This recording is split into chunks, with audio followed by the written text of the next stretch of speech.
ஐயா, தொடர்ந்து 2-3 தலைமுறை இதே மாதிரி குடிக்கிறதுனால உங்களுடைய மார்பு எலும்பு கூடின் அளவே சுருங்கி கரைந்து விட்டதை புரிந்து கொள்ளாமல் வாழ்கிறீர்கள்.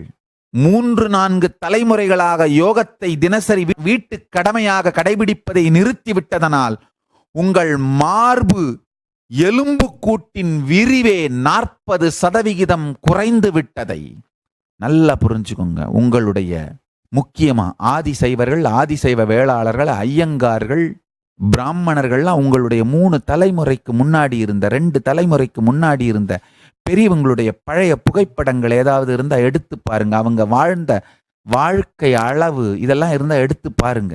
சும்மா கவர்மெண்ட் சொல்ற ஸ்டாட்டிஸ்டிக்ஸை நம்பாதீங்க.